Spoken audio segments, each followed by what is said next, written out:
Recording. Okay, so it is recording. Hello there. Good day. Thank you for joining me. Let's start with the basics. What is your name and what do you do in general? Hello everyone, my name is Dimos and right now for the last 3 years I work as a web, mostly developer, and yes, I use Emacs for many years, and I also use it for my work, for my everyday work, but I also use it for some for a podcast that I do, for some other creative stuff. So it's actually is my main interface of connecting to a computer. Very good. So This I year. want to learn about all these, by the way. So I want to learn about your Emacs usage, but also what you do with it, like the kind of work you do with it, and also these other more creative endeavors. So of course you can tell me whatever you want about them. But yeah, let's start with Emacs. I think you told me in the message that you have been using it for a decade. Yes, almost a decade. So how did you discover it? Like, how did that start? To be honest, I think I discovered Lisp first in general. Oh, okay. Because I studied mathematics, so I was not into programming so much, but I really liked it from a very young age, and I used to buy magazines to learn programming and stuff like that. But then in learning programming, I remember writing a C program. I tried to put an else loop, the else branch of the if statement, in another function, and to create different else branches that a function would decide what the different else, but not decide the else. It would also have the else inside. And this can happen, of course, for everyone that knows programming. And then someone told me in a forum, I don't remember what forum, to be honest, that Lisp can do it. Lisp has macros, and you can do it. You can treat your code like this and insert code wherever you want and stuff like that. And from this research into Lisp, I found Emacs. Ah, fascinating. And which was, if you remember, the first Lisp you experimented with? I think it was Racket. I think it was Racket via the Dr. Racket UI and everything. And yes, but then Scheme through the software, how it's called, SICP, the SICP book, the Structure and interpretation of yes, exactly. Yeah. That's basically a book everybody recommends. It's like, oh, you are doing programming. Here is a no, it's very interesting because it's like you go to very first principles and you build very complex things. And this gives you the idea that from how you go from the simple to the complex. So it's not about syntax, it's not about learning the standard library, it's about understanding this very basic concept. So for me also is a very good book to read when delving into programming and trying to understand things. But it's a thing, and also I remember I've read somewhere that now they did the introduction to computer science in MIT, that this book was the book for the course. They did Python and they changed the book. And no, but the author Hal Abelson said that we had to change the book because nowadays programming is not from first principles. Now you have all these libraries, you have all this already written code, and you need to patch it up and combine it, and it's a very different work than building things from very simple primitives. Yeah, of course, that's an interesting perspective. I guess both still have a role to play. Like, there still is value in learning the first principles, but then in practice, if you have all these abstractions and libraries ready to go, you want to reinvent them, sort of thing. Exactly, and it's becoming more complex. And if you do it like for work in a professional environment, you don't have the time to experiment with reinventing the wheel as much. So yeah, then of course it makes sense for the university to streamline you, like, here is the language that is used in the industry, here are the tools, Basically, good luck being productive. Exactly. So how Yes. was Emacs in those first days? So you discover Lisp, you start tinkering with it, like experimenting, learning programming, and you went with Emacs naturally from there because it was recommended as the Lisp editor, the premier Lisp editor, maybe? Yes, but for me, Emacs gave me this thing that I've never felt with a computer, and I was kind of expecting it, that everything is interconnected, and that everything is like you can refer to many different things and connect them in different ways. So it wasn't so much about the editing, but also this, that you have different buffers that have different files in them, and then you can refer them, you can insert from one to another, and you can link with orgo mode to one file and another, and you can write a small function there in the buffer and evaluate it, and then you have something to run everything. Like for me, I never digged a lot into shell scripting, but all the power of this kind of all this idea for me came through Emacs, and this is why I invested to it, because for me it felt a very integrated computing environment. That like you can, then also I was a student in mathematics, so I would open my PDFs and write notes and keep links to the PDF file. And I could write LaTeX notation and then compile it into images to show it nicely in the buffer. And all this felt very, very powerful, and very, like it had a lot of communication with different kinds of digital information that I didn't feel in any other program until then.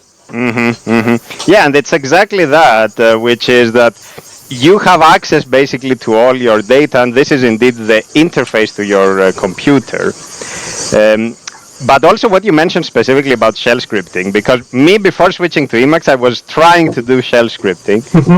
And I feel like if you think of Emacs like the way we think of bin/sh, like if you think of it as an interpreter of scripts, then there is no problem whatsoever with the Unix philosophy, because a lot of people are like, you know what, I only want the Unix philosophy, simple tools and nothing else. Well, here is the simplest tool, a Lisp interpreter.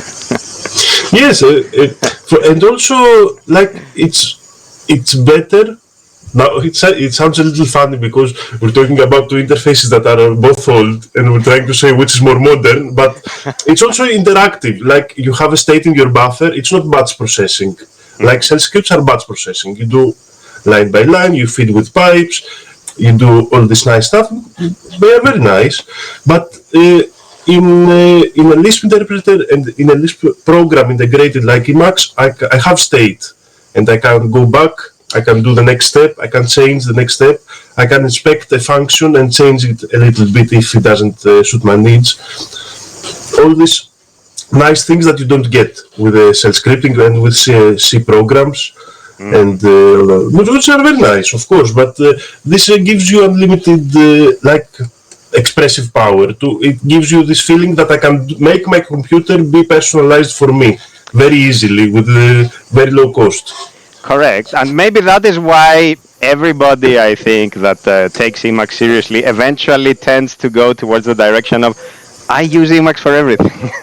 Yes, because you want to. Like now, if you have your emails in Emacs, you can do notes, you can do maybe a patch and attach it to the email, and all this is like, it's very simple, and it's all the same, it's all text, and this textual environment offers you the ability to very easily, and even if it's something for one single time, you can hack something up and connect things very easily. Yeah, and also on the topic of email, it's exactly that, especially if you use it as your main communication tool or even for programming. Like you have patches. Another big one, which is among the more technically minded folks, is encryption, email encryption. Like I often receive emails encrypted in GPG, with GPG rather, and with Emacs you just open an email and transparently it decrypts it. And then, of course, you have a header which transparently encrypts it as it goes. Yes, yes. Yeah, among the many other things you get. It is very good. And also one, like, for example, Thunderbird also has, I think they integrated Enigmail nowadays. You don't I have believe even so, to yes. put it as add-on.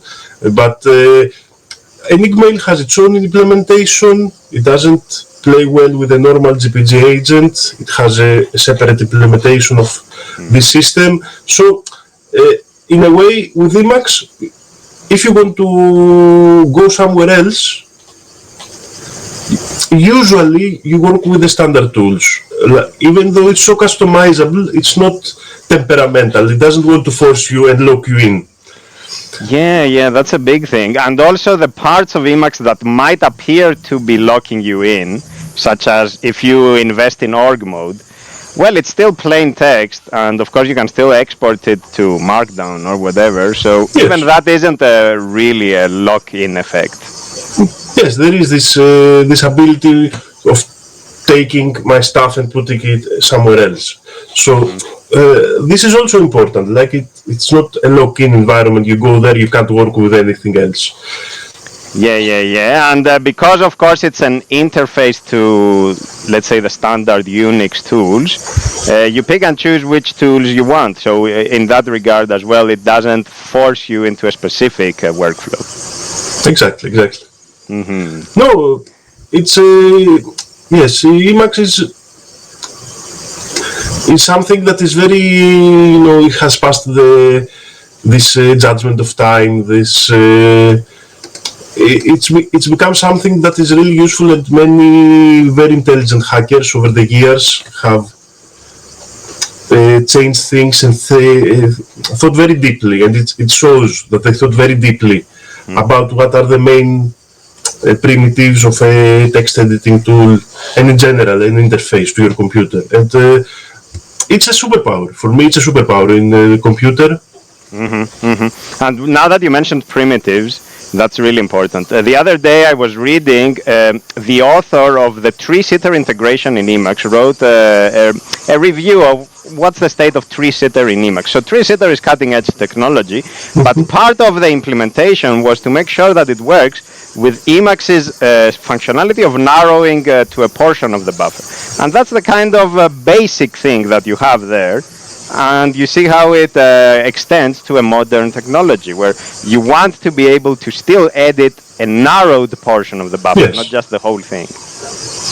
Yes, and this is something for me. I use narrowing all the time, because especially my notes, I have huge files of many lines, and then I narrow because I want to focus on this task, let's say, or this research I'm doing. So it's a very useful functionality, but you discover all the time. And for me, this is also a bit of strange, because I'm a person that I think that I'm a bit more trying to discover and less creative.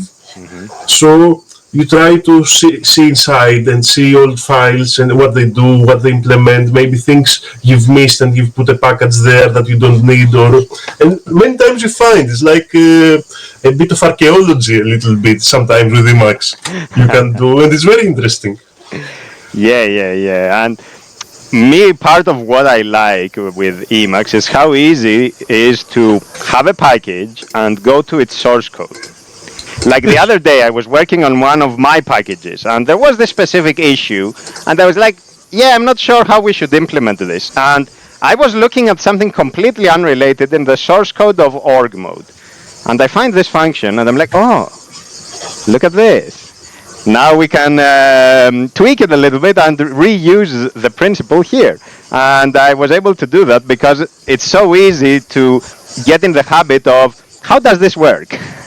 Let me follow through, And it's a meta period, and you get inside and you see everything. And yes, this is very, like for me, when I started learning programming, it's like I reached the top of how programming and how a program needs to treat its users and its developers. And then from there, I think it's a little bit downhill. Like in modern programming, we have lost a little bit of this flexibility, of this freedom, of this. I understand the ways. Like I don't think that you can make, for example, a system like Emacs secure over network. You can't do it. It's too much power to secure it. But at the same time, I don't.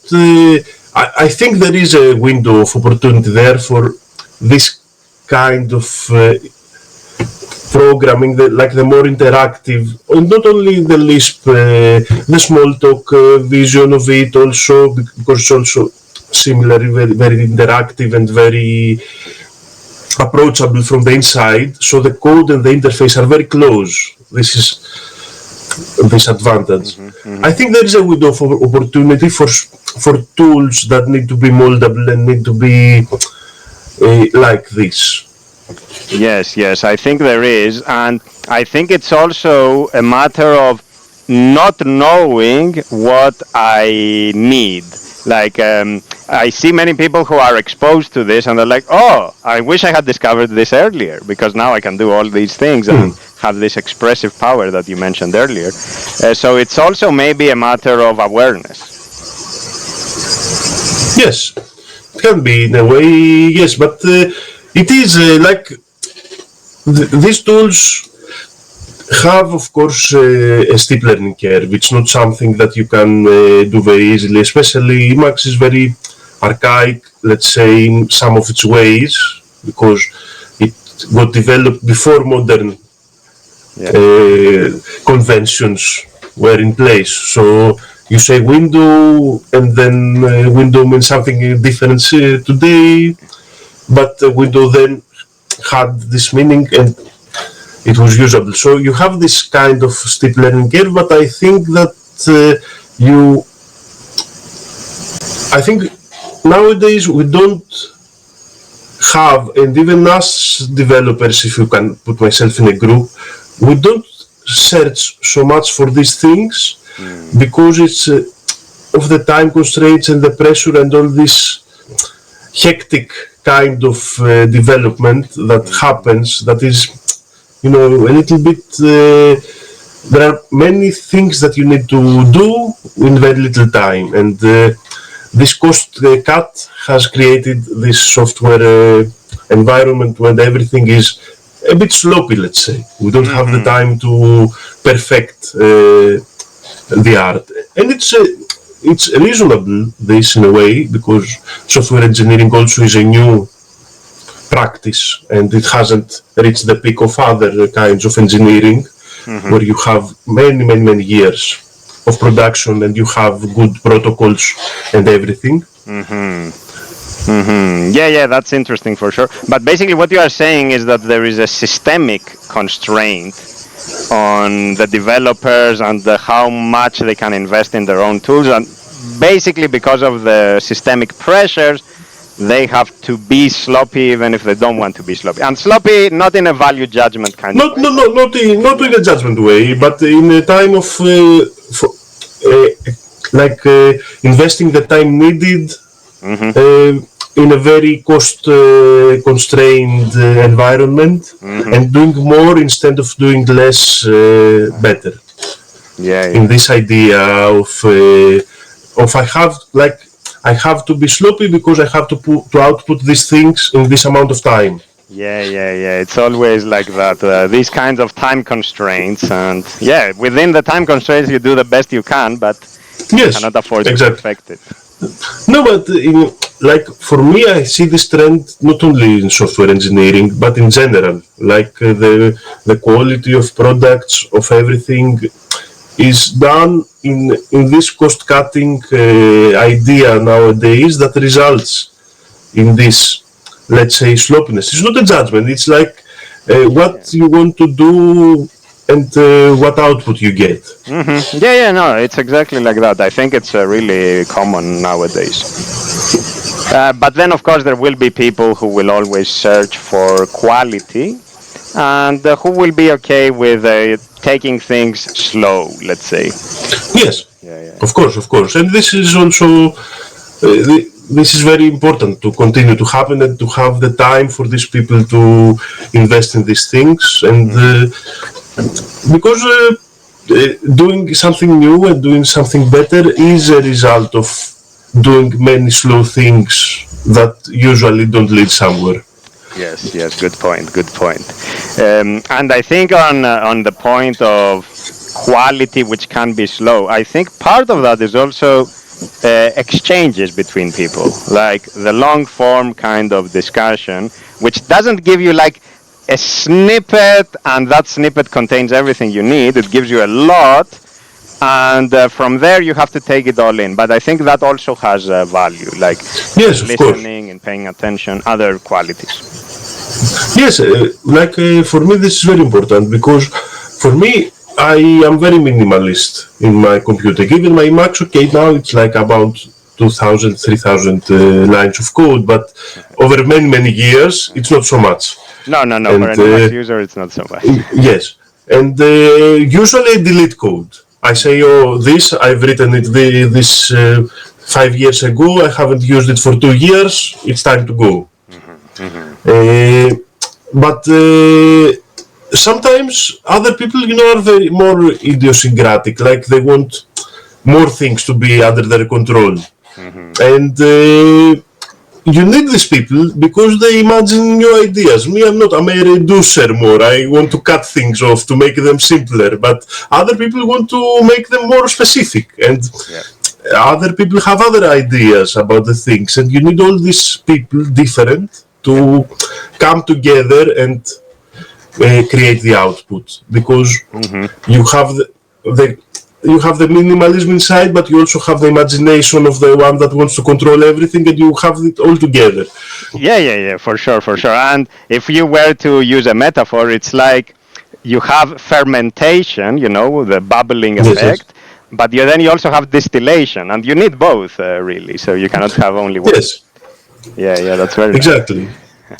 And we need like the communities that will create software and that will do the things, because also I think, and for me I'm lucky in my work because I work in a collective, so I don't have this big big company pressure or everything. But I think also that we are making very bad software nowadays for the everyday user.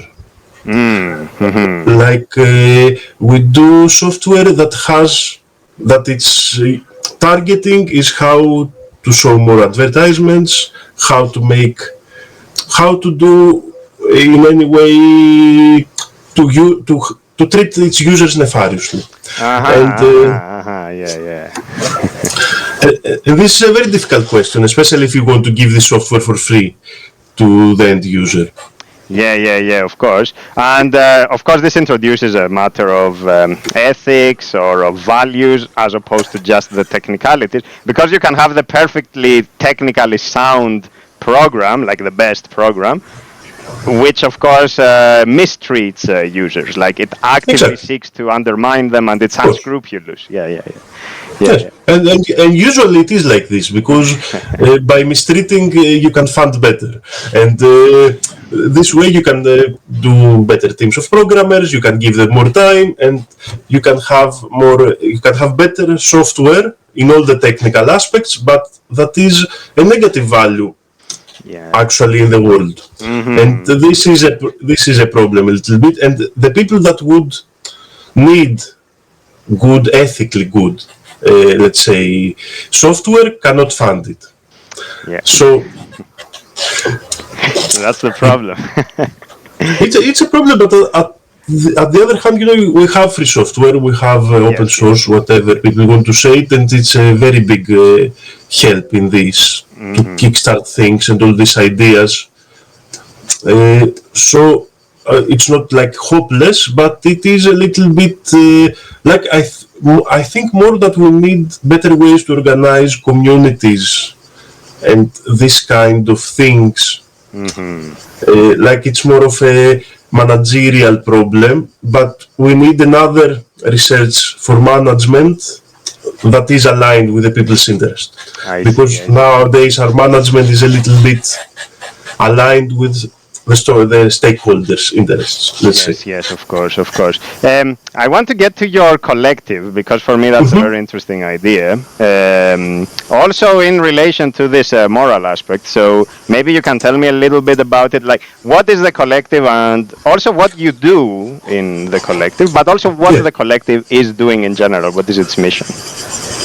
Yes, the collective is called Stin Priza. It's located in Athens. It operated since 2012. Me, I recently joined, like the last 3-4 years, I think. It's a collective in the sense that it's a worker-owned company. So we are all owners of the company, and we are also workers there. We try to use free software, and we mostly do this. We do mainly web, but in the big aspect, like we have some hosting spaces for simple PHP websites and whatever. We also do VPS, we do email hosting and stuff like that, and we do development of, let's say, small to medium websites, and then also some more custom, bigger web apps that we have. So we have a very big, let's say, a variety of things we do, and we try to do, but yes, like the collective part is mainly on the idea of how we organize ourselves and how we own the company and how we get paid and stuff like that. And how did this idea came about, if you know? Of course, you weren't there from the beginning, but what was like the impetus behind it? I think the idea, and it was, if I don't know if you know, there around 2012, it was a very big thing in Athens, especially this Commons. It was also the Commons Festival, and this idea of doing collectives and work like this, like to create a company but not structure it vertically and with a stakeholder, but all we together, we do our job and offer a little part of our time to do the organization together and create a more horizontal structure in our work to support an agency, and many different, like not only in software but in other sectors as well. We had then many companies. It was this in Greece. It also happened with Kinsep. If you remember, it was this idea of social collective that was legally recognized. So this also bootstrapped and gave the opportunity for many of these ideas to be realized then. That's a little very good. I think that's one of the good things that came out of the financial crisis, the post-2008 financial crisis. And maybe it's the idea of people realizing that, well, we also have to take our fate into our own hands. It's if we want to change the world, we also have to start by doing our part. Yes, exactly. And you know, software is very interesting in this because it is an industry without capital. And it's very easy to do. Like, you don't need machines, you don't need heavy machinery, you need some computers, some offices, and people. It's mainly a service, although it's an industry. And in this idea, it's easier to bootstrap, to start a company in software than in, let's say, in automotive, or in whatever else. And it is easier to try, and also there's this, I think developers and programmers have this culture of trying to be ergonomic about how they work. And so they are not very, they don't dislike, let's say, at least to try to think about how we will organize. I think it is a little bit of idea because doing collective software development is a matter of communication, and organization becomes something that you need to streamline, that you need to do well in order to do good software, to write good software in a collective space. Yes, yes, yes. One important part of what you described, though, is the part where you are all partially owners. Yes. So it's not just that the structure is flat, it's also that you actually have a stake in the collective. Yes. Because there is this trend that I have seen in places where it's like, oh, we have a flat organization. There is no hierarchy whatsoever. But one person actually has all the power, another person actually makes all the decisions. Yeah, so it's only Yes. superficially flat, but in your case, it's actually flat because of the power, the control. Yes, and it's also our livelihood. Like we want to, and this is why I say we're not in a we're not a collective, we're not a political collective. We're a workers' collective, Yes. and we want to support our lives with it, and for the company to do well, to support us, and everything. But I, at the same time, like what I mean is sometimes in political collectives you don't have, as you say, the responsibility. Mm-hmm. You are a little bit okay. I will stay here until I like. If I don't like, I will go somewhere else. And it's a bit like this now. We don't have this choice so much. Like you can't be working for your livelihood without having the responsibility, even alone. And then if you respect other people, that you work together, even more so. Yes, yes, and I think that's an important part of it in general. Like, if you don't have a stake in it, if you don't have your body on the line, as we say, well, basically you can leave whenever you want. Like, it's inconsequential to you, so maybe you are not Yes, really committed. You are committed rhetorically, or yes. in the sunny days. This in a way defines the level at which we are committed, and if things get difficult or harder, how much, what is your limit for taking part in this organization in general? And I think this is really important for me. This also, like, if I can expand a little bit politically, me as a person, I try to always take part in political actions, let's say, in which I have stakes, Yeah. because it's good to go for support if or whatever, but the real things that you can work on are the ones that you have actual immediate stakes on it, and they will make your life better. And for me, this is also the idea of political action, but also work, let's Yes, yes, say. yes, yes. Because it also has this other quality, which is like, will I be committed to this cause? Because it's very easy to Yes, do a kind of hashtag activism, which is like, okay, yeah, I also support this. Oh, totally. But I will do absolutely nothing for it. yes, but and this is like if you dig deep into it, like it is an idea, and ethics and aesthetics are very good to think what is good, what is beautiful, Oh, and aesthetics, everything. that's a But yeah, yeah, yeah. Please continue. yeah, but if it's not applied to you, it's an idea. Like you can maybe take it to a level of action, but it's not real action. To do real action, it has to affect you and your community, Mm-hmm. and to be really interested in that. Like it's good to be, let's say, sensitive about problems of other people and try to help if you can support and everything, but the real things that will motivate a person to create a community, to build this community and to make it flourish is, at the end, let's say, the egoistical side of it.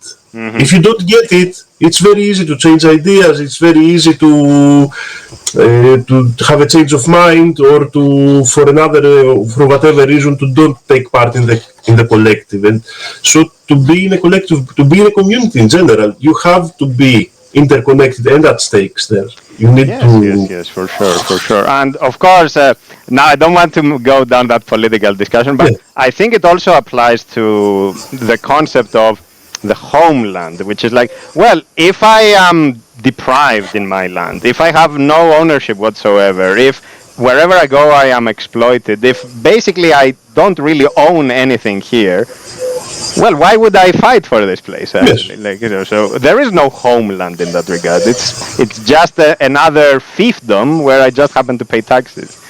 Yes, yes. Yeah. Whereas I agree with you. when I have like my land and my interests and my ties are woven with the social fabric here, then of course it's my homeland in a very real sense. In the actual sense, in the actual sense. Yeah, that this place is mine. And yes, I think like nowadays, me, I grew up in a smaller town, so many ideas that I read online and everything, I don't understand them very well because we had this idea of mine very well. Like my mother's parents grew up in the mountain in Taigetos, in a very, very small village where everything was there. Just to say, because people don't know the geography of Greece. So, Mountain Taigetos, where is that? How Yes. does it look It's like? Are there it's in bears? Will we find Artemis there? Well, Mount Aegitos is in the south of Greece. It's Peloponnese. It's it's near ancient Sparta for the worldwide, let's say, audience. Yes. So you had there all the stuff that you read. Yes. About. Yeah. And then, if you grow with this experience that people have things that are theirs, and then you see the life in Athens or in other capitals of the world where people don't own anything. They go from rent place to rent place or from job to job. Life is more, let's say, fluid. You don't have this connection to a place. It's very easy for you to say, okay, the conditions are better in Germany, let's go work there. Yes. It's understandable. I don't do any judgment on this, but for me, it feels very strange. It feels very strange. It is understandable, of course, given the framework. Yes. It also, though, perpetuates this precarious life, where it's like you are trying to build on shifting sands.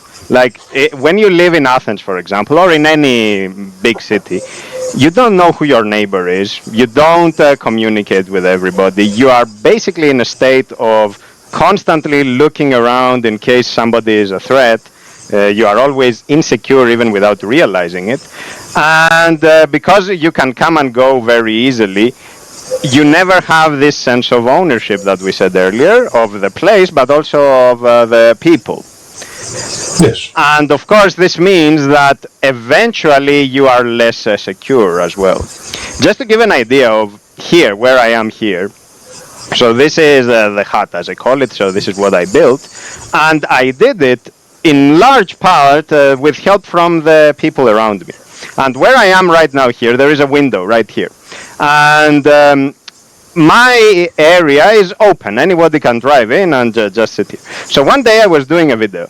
A meeting, a video call, and somebody drives here, they come to the window and they are like, hey, I brought you some pieces of metal to use for the roof. Just like that. And I'm like, oh wow, thank you. But yes. It goes together, like it's the community and I am a known quantity inside of the community. Like you can come to my window literally and see through in my room. There is nothing to hide. And in return, I get this support, this security. Yes, of course. And this feeling of like actually being a part of a community, for me, is one of the best feelings that you can achieve in life. To feel that I have people around me, many different people and in various distances, let's say, that can come and say to me hi and can ask for help, and I can ask them for help. Mm-hmm. And it's all so very easy, and we live together in a way, and I learn from them and they learn from me. And we lose it a little bit in the very big structures of, I feel for myself, I don't know, maybe other people have had better experiences, but my experiences were that I lost this feeling in the big cities, and this is also why I want to live in a smaller place in general. But I also, in this idea, for me is also a little bit connected to software as well. Because in a world that is changing also like this all the time, you don't nothing is your own. You don't have your programs. It's different websites, different web applications that they change all the time. So there is not this idea that I can stay there and learn this thing very well, and excel at it, which is the mind that you need to have for Emacs, let's say, or for other tools of this age. Very good connection there. Yeah, of course. That makes total sense. Yes. Because if it's not mine, like Emacs, I feel like it's mine. I've never sent any code to Emacs or anything. I've did some patches for some libraries, some packages, and stuff like that, but I've never sent anything to Emacs. But Emacs, I feel, is my own. Yeah, exactly. And I think it's also that sense of there is the work I do, right? But then there is also the capitalization of the work, meaning what I did, I don't have to do it again. It's there, and I build on top of it, right? Like when you build a house, when you do the floor, you don't keep doing the floor all the time. It's done. You build on top of it. So with Emacs, it's this, like the capitalization of your work, as it were, and now you can do more things with it. But if you go from one app to another web app and the two are not interoperable, you lose the capital, you lose the capitalization. You start all over, and this feeling, like also in the information space. If you see, like nowadays, let's say, for example, TikTok, but all these social media, I think, work like this. You see something and you can't find it again. It's lost. And what is the computer's main superpower is that it can keep information structured. Yes. This is the basic idea. But then you see something and you can't go back to it. So it is there, but it's not there. It's a mirage. Wow, yeah, that's so true. Yeah, of course. And the speed. Yeah, and basically I think you are conditioned to think as everything is ephemeral, but in a very superficial way ephemeral, because of course we can say everything is ephemeral in the world. Yes, but in a very superficial way, yeah. Of course, this is a very... now we did more political, philosophical discussion today, but either way, it's a very gentle balance of how ephemeral things should be. Because exactly as you said, this capitalization works, and it has worked through all the human development. And so, in a way, things are ephemeral, but they're not also ephemeral. Like, things are ephemeral for me, but then also they are not. And this balance... It's the commons. It's yes. Yeah. So of course we are indeed more on the philosophical / political, but part of that is because Emacs has this quality to it. Because yes, of course, at one level we can talk about the configuration. At another level is, well, what are the reasons to even use Emacs? And at that point, it's not just technical, right? Yes, of course. And this is me. I was very lucky that, in a way, I learned computers through Emacs. Like, I wasn't a power user. I wasn't a good user of a computer before I discovered Lisp and Emacs, because they didn't make this click to me. Like, the tools I used and all the ideas and how programming was done and how it felt not good enough for what I had in mind in a computer. And when I discovered Emacs, I said, yes, this is good enough. This feels right. Yeah. And even other ideas, more Lispy, like the REPL, or I can redefine a function inside the REPL and things change. I can, in Common Lisp, I can take a class and change it, and then all the objects I have made are the new class now. The changed class. Yes. These are things that make you feel that I'm inside. I can touch things and I can see them in very, very small pieces. I don't put a text through a compiler and I get a binary that is very hard to manage, and then I have to put breakpoints and do a debugger, and I have the debugger inside. Yes.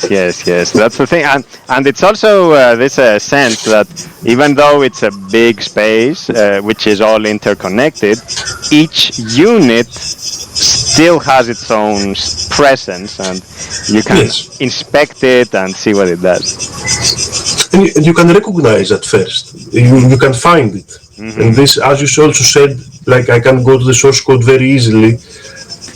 This is it changes a lot of how you think about these things. Yes, it does. And I think once you get used to the REPL and the way you will modify Lisp inside of Emacs, everything else feels clunky. Yes. Yes. Still useful for work or whatever, but yeah, a downgrade. Yes. But you see like the how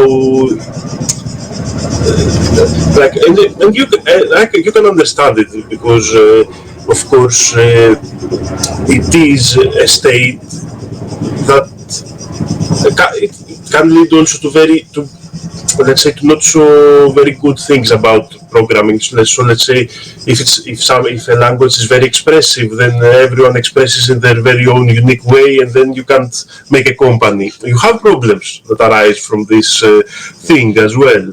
But it's a great feeling, and for me it was very motivational to work in this way. Yeah. But now that you mentioned this, I'm curious because I didn't ask you. At your collective, do you have like a specific programming language that you focus on, and maybe is that a Lisp?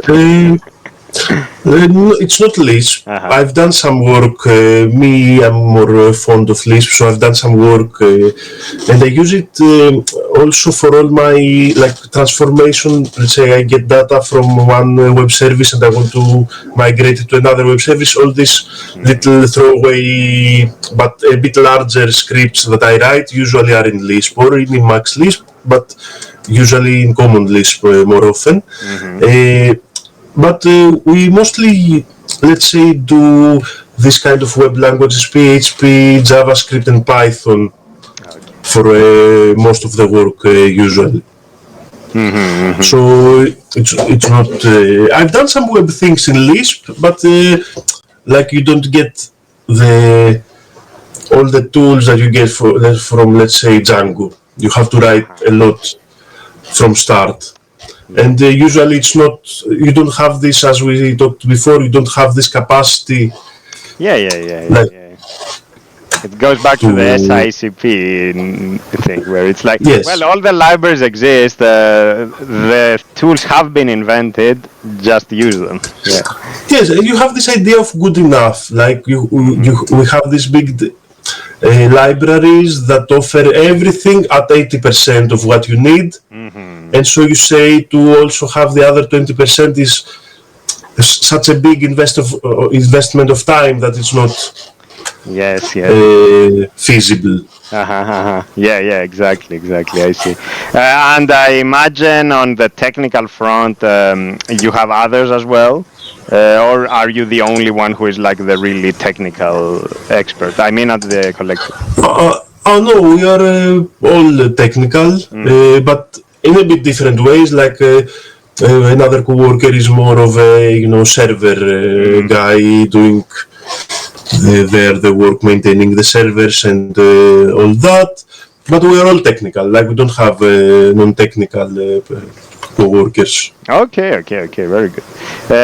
Well, let's switch gears because I want to also learn a little bit about yourself, the creative endeavors, like what you do. So maybe you can tell me a little bit about your interests or what you enjoy doing other than the work at the collective. Yes. Well, to be honest, most of my hobbies are, let's say, nature related. But I like fishing. I do a lot of fishing. I like to cultivate the land, but not in a professional way. To do it for myself. The professional way, not so good from my experiences. I like the nature, but in this way, to have a relationship with a nurturing, let's say, relationship with nature. I like the most. But I don't know. I also like. I used to do a lot of sports, but this lately not so much. And like my biggest hobby the last 5 years is the podcast that I do with a friend I've shown you before. It's called the Conspiracy Club, and we talk about conspiracies. But yes, in this, not. I would like to say that we don't support the conspiracy theories, we don't debunk them as well, but we try to find the story and if this mythology that is created there is beautiful or it has anything of substance, a nice idea in there, let's say, somehow like that. Yeah, because you also mentioned earlier the concept of aesthetics in conjunction with ethics, and I think that's really important. But it's also a word that you use in your podcast, because I must say I listen to, like you have, I think 174 episodes. Yes. Maybe I listened to 100 of them, or at least 80, okay? And many times, indeed, you discuss the theories, and you're like, well, I don't like the aesthetics of it. But from very old, like with Yorgos, that is my co-host at the podcast, we had this idea that aesthetics comes before ethics. Like first you find something beautiful and then you decide to formalize it as good. Yes, exactly. But we're not very sure about this, and it's a bit of a little bit of idea like this. But sometimes, let's say, I believe that sometimes we need to search for beautiful things because these are the things that motivate us in life. And a nice idea can be a beautiful thing. A nice image can be a beautiful thing, and these are the things that will, in a way, teach us what is good, because good will create beautiful in a way, and beautiful will create good. They're interconnected very tightly. And to have beautiful, you don't need to have true. No, true is unrelated, correct. Yeah, it's unrelated, exactly. And so this, in a way, is how I think we can find in a conspiracy theory the beautiful part. Because it doesn't need to be true, but if it's a nice idea, let's say, that connects people, if it's a beautiful idea that makes you feel that there is hope, if it's a beautiful idea that puts you in an aspect of life that has this aspect of aesthetics in it, maybe it's a good mythology to have, because also this search for true everywhere is good in a way, but at the same time, people are, and in all the lifespan of the human race, we have mythology. Oh, we have and many of the things. Yes, we consider now. We still. Exactly, and this is like, for me, I think by admitting that you have a mythology that I choose to believe, let's say, this idea, and I'm not sure if it's correct, but it makes me wake up good in the morning and having my day to be nice. I think we've missed it a little bit, and we say that we need to find the truth to have this. No, you don't need to have the truth. You can have a semi-false idea that is good, and also if you know that it's semi-false, it's very easy. It's easier to change it when new evidence comes. Correct. Yeah. So for me, it's good to. It sounds strange now that I want to say it, but it's good for me to have semi-false ideas that you know they are semi-false. But you have to know they are false. Because you don't fool yourself, you don't become complacent, like, oh, I know everything. This, and also because the other option is to have a void, to say we don't know yet. But to go to the level of knowing, you need to have false ideas, because if you have a void, you don't put anything in practice, you don't learn. Yes, correct. So you have a placeholder or a hypothesis, and you work with it. Exactly. It's a hypothesis, and we do this theories. It's very nice. It's like the podcast. For me, it was very strange, because we, out of nowhere, we gathered an audience. Maybe we were lucky also because it was COVID.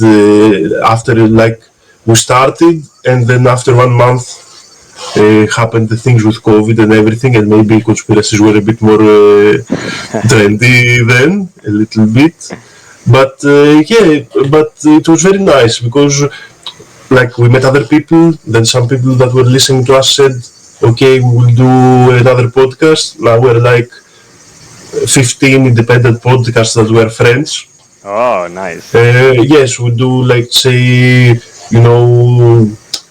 some we go out with people that listen to the podcast all together and we meet them and everything. It's very nice, and it happened very, let's say, without pressure at all. Like it happened just doing it, and I'm very grateful for the podcast because it became it started as a hobby, and now it has become a part of my life that is very nice to have. And it's like socialization, right? So it's like yes. Yeah.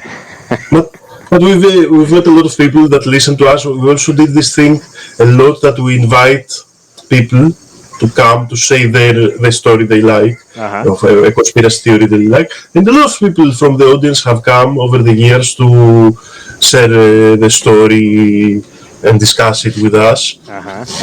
So it's like an open invitation. Yes, it's an open invitation for whomever to come and share a conspiracy theory that they like and they want to discuss. Very nice.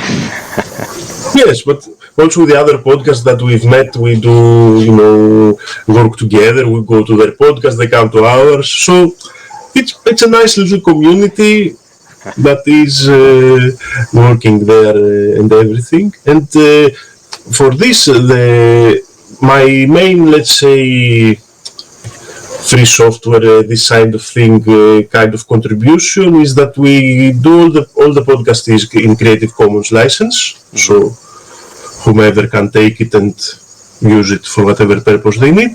And also the website is built with Guile scheme. Nice. And I write I do some markdown. It's a Hond static site generator in Guile scheme, and I write in Emacs the files, and they create the correct RSS for me. So we give away let's say the episode to all the platforms, the generals, but you can also go to our website that is not that has no trackers. It's not in a platform that maybe someone does go to it. Like I don't use them. I don't really like to use them. So platforms, yes, so I didn't also want people in the audience that are like me, let's say, to have to use Spotify to listen to my podcast, let's say. Yeah. So I am in that group. Yes. Yeah. That's very good, very good. What about the substantive part? Because conspiracy theories, if you say this to somebody who is not necessarily open-minded, they will be like, oh, okay, so you wear your tinfoil hat, you say the most absurd things, and you are out of control. But of course, you are not that. Like, you're really down to earth. I really enjoy them. But what do you get as if you tell somebody, hey, I also have this conspiracy club going? Like, what's the reaction like? There are some people that have this thing, like, this, how to say it? Dismissive, maybe? Yes, the dismissive part, like, maybe this is a little bit of a crazy person here, don't keep some distance, or let's say, but to be honest, because I think the podcast is not like this, we've been a little bit clear of both, the very skeptic people that wouldn't enjoy our podcast either way, but also the very, the fanatically conspiracist, this also, so we have a more of a medium ground of audience, and a little bit the way that we talk about them does this filtering. Yes, of course. Keeping outside a little bit the edges. Yes. Because we try to be more moderate in a little bit. But I said it to you. It's okay. My podcast is about conspiracies. We also have, we have a little bit this. You have to be cautious. Yeah. Idea. Yes, this idea that maybe a new person, maybe he has a strange idea, because also it's become a little bit of a taboo the conspiracy theorists. It's very strange because in some groups it's very powerful and it's very also, let's say, defining. And then there are, in the mainstream, we like a little bit treat it like it doesn't exist and it's something that very few crazy people do. Yeah. But you managing to find that middle ground is masterful on your part. And you do that, I must say, because it's in Greek, so people who watch this maybe won't follow the podcast. Yes. But the way you do this is, on the one hand, you are moderate in how you approach it, but on the other hand, you also are playful and you make jokes as well and all that. So there is a sense that, of course, what we are saying here, well, don't take it at face value, like think for yourself. Yes. Don't take it very seriously. This is for me is like I don't know if you. For me, this is very. It's an idea that I try to live by. That is in Discordianism, this let's say humorous religion. They say there is this curse of grey face where people were exploited in a way. They were. To think that everything is very, very, very serious. And this curse of grey face to take everything seriously and be very serious about everything, for me, this is this, we have to treat it. We have to laugh and we have to make fun, and we need to speak lightly about things, to say our crazy ideas and maybe that we haven't thought so well, and to have this lightness in our lives, because yes, and this lightness, I must say, because it connects to the point of the community, this lightness flows naturally when you are with friends, but if you are with strangers, you are sort of buttoned up and very cautious what to say. Exactly. But life is very hard if everything is very serious. Life is very, very hard if everything is serious. Oh, yes. So you need it. It's like it's a need, it's not an improvement. Like for me, for how I think my life, like you need to have it. Yeah, I think the same way. I don't know if it's also because we are both Greek and maybe it's a cultural. Yes. We want to laugh more and to. Yeah, but I think it's. Yes, for me, it's something I try to, and it's hard, because life is hard even when it's funny, and you try to keep it inside and to have it, but sometimes you get messed up and you think about this and about that, and how I'm gonna manage this, and everything gets very serious suddenly, and everything gets harder suddenly as well. Yes. But I must say, I have met a lot of people, and of course myself included in this regard, who deal with hardship with humor. Yes. So you see somebody, it's a very funny person, and you don't necessarily understand how hard the things are. Yes. But it's a coping mechanism. But this but is you need it, but you want it. And yes, it's a good coping mechanism. Sometimes it gives false signals, but correct, yeah. The person works. So yes, these are mostly like for my hobbies. This is the guide to the podcast.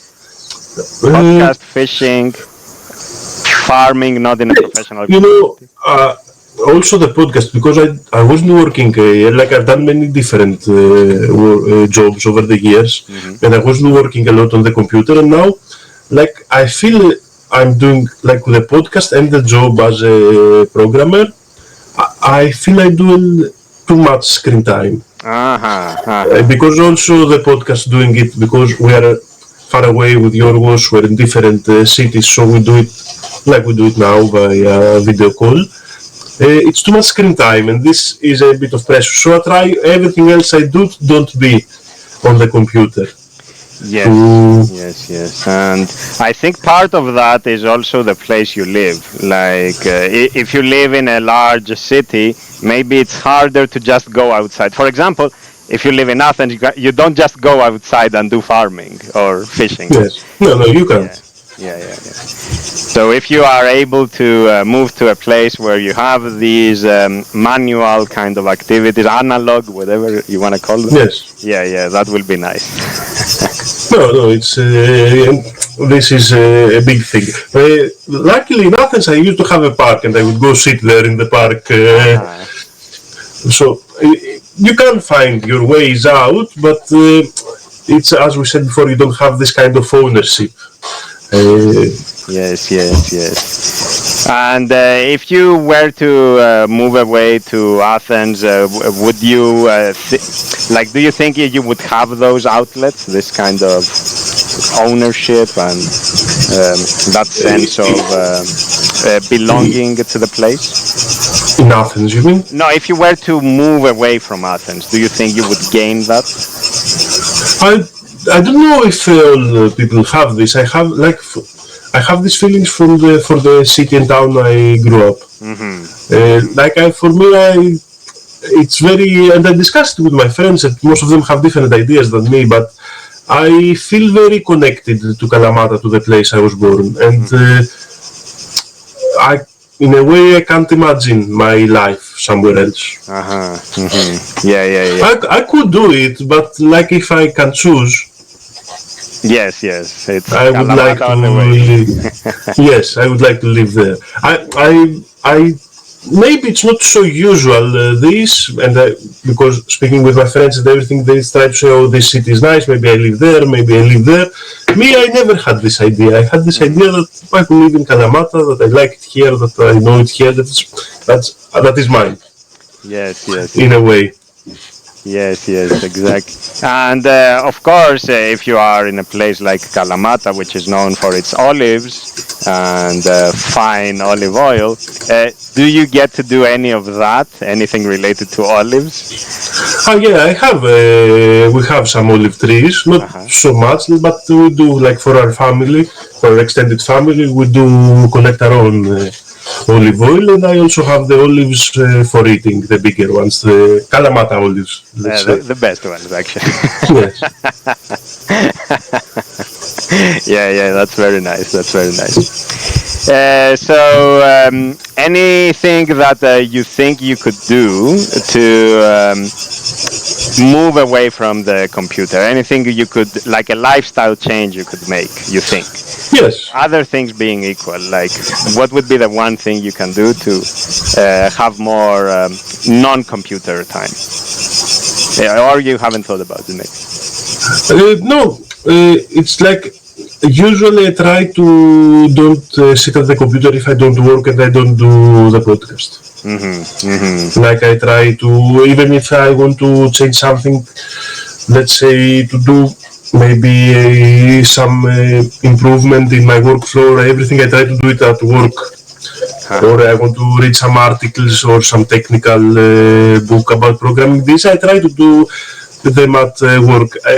I think books is a problem for me because I've stopped buying physical books, and I buy or find digital copies.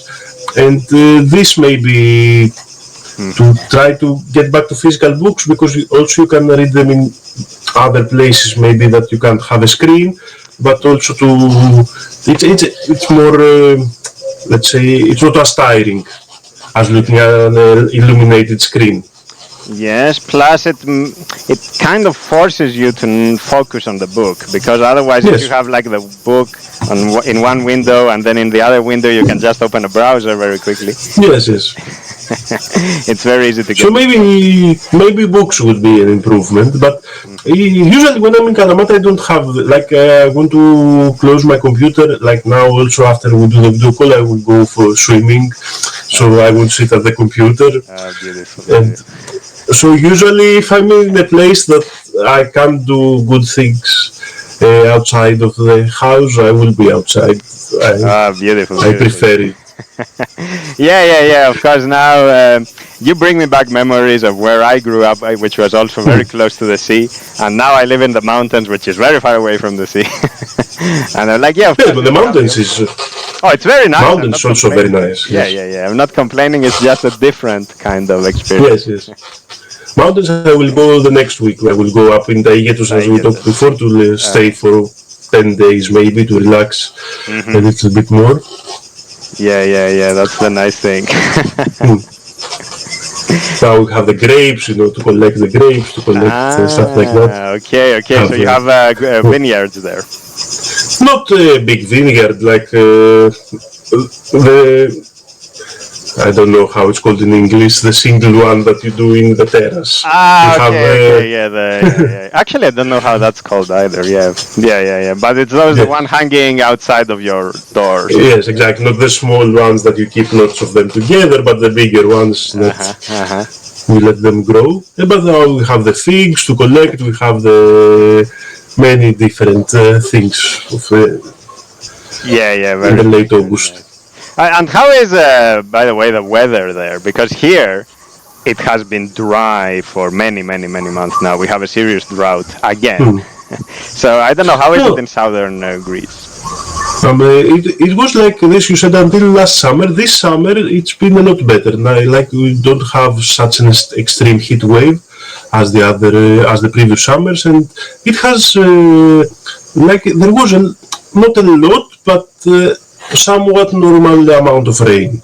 And also in the mountain a little bit more. So this summer it's been actually better than the last ones. So maybe next summer, hopefully will be better a little bit also there, because we have this problem a lot with the drought, and not a lot of rain falling makes everything more difficult. Yeah, and like here, because of course where I live, it's all vineyards, like all around me. So I walk around and I see grapes everywhere. And this year the grapes are like this small, super tiny. Yeah. You cannot eat anything out of it. Yeah. Oh, okay. Now I was thinking now I want to go the next days to see, because it rained a little bit yesterday, and I want to see if because they tear up. Yes. If it rains a lot, you also have the opposite problem. If it rains, because they open up from the water, and I want to see if they are good, or else I have to collect them fast, maybe to do it. To Dimos, I also don't know how it's called in. I know the word, but it now slips my mind. Oh, yeah, that's beautiful. Very well. Great. I say we call it a day. Thank you very much. Yes. I had a good time. Thanks a lot. All the links, by the way, let me know, and I will include them in the description of the video and on my website, where I will post this video. Very good. And I will continue listening to the Conspiracy Club. I want to listen to every episode. Thanks, and thanks a lot for this discussion. It was very nice. And also thanks for all your work in Emacs. For me, although I was a very old-time user, I've discovered many things from you. And it goes back to this discussion of community, that we need community. Other people find what you don't find. Yes. With diversity, with different people have different perspectives and different priorities and stuff, we all benefit. Like, if we are all the same, eventually we don't need the others, because like, what's the point? I mean. Yes. Very good, Dimo. Thank you for your time. So take care and good luck with everything. And say hello to my homeland. Of course. Bye. Bye, everyone. And I am closing the video. Take care, folks. Goodbye.